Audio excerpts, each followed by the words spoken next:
Hi and welcome to My CTO Friend, the place where startup founders learn how to solve technical challenges with unbiased CTO advice.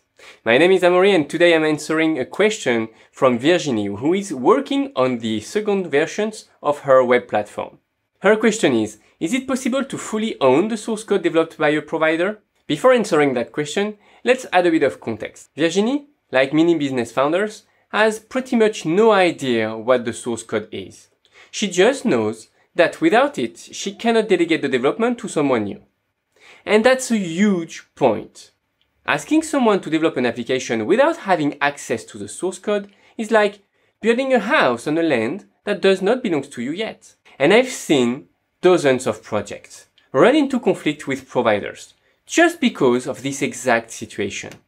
So the first thing to do is to ask to your developer to use your own source code repository from the day one. And to convince your developer to move forward this way, provide regular payment to make him safe and willing to share source code with you since the beginning of the project, as if he were being paid based on time. But instead of a timeline, use a percentage bar representing the developed product and pay small chunks after reaching each milestones. But having access to the source code is not enough. You need to be free to do whatever you want with this source code. And that's, legally speaking, you need to be the owner of it. But in real life, source code out of context doesn't have that much value. And that's why I recommend you to let your provider reuse some part of the source code if he needs to. But asking him in return to never sell a similar solution to potential competitors. And anyway, the experience acquired by building a solution from scratch is much more valuable than just reusing existing source code. So if, for example, someone helps you build an application that gathers specific information from the web automatically, the methodology to achieve this is much more important than the produced source code. And any good software company can recreate an application in a much more effective manner once they have built one.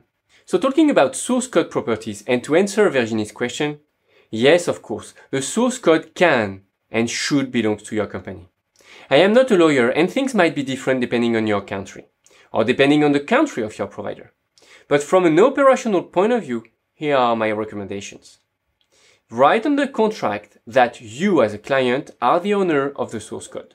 Allow the provider to use some part of the source code, but exclusively on a different market.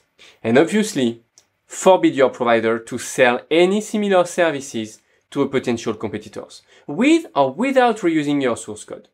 The knowledge they will acquire by working with you is much more valuable than the source code itself. And the most important thing, check that you have updated access to source code throughout the project. Typical providers are used to working in a different way, usually with large companies.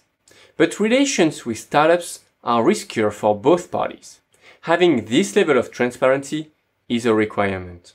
And it does not allow the startup to just steal the code until the provider has been paid and they can legally take it. So now maybe you are thinking, yeah, but I don't have technical background. I don't know how to use source code repository. Okay, no worries. I already made a video about that. And you will find the link in the document attached to this video. And it's just a simple process, a step-by-step process, where you will just need to subscribe to a website and give your developers access by filling in their emails. Pretty much the same as you would do for a Dropbox or a Google Drive folder. So if you, like Virginie, you also have a specific question for your project, just go ahead and ask your question on myctofriend.co/ask. I will do my best to answer your question by video or to redirect you to existing content that will answer it. And also be sure to go through on our courses on myctofriend.co to learn more from real startup growth experience. Waiting for your question. I look forward to seeing you in other videos. Cheers!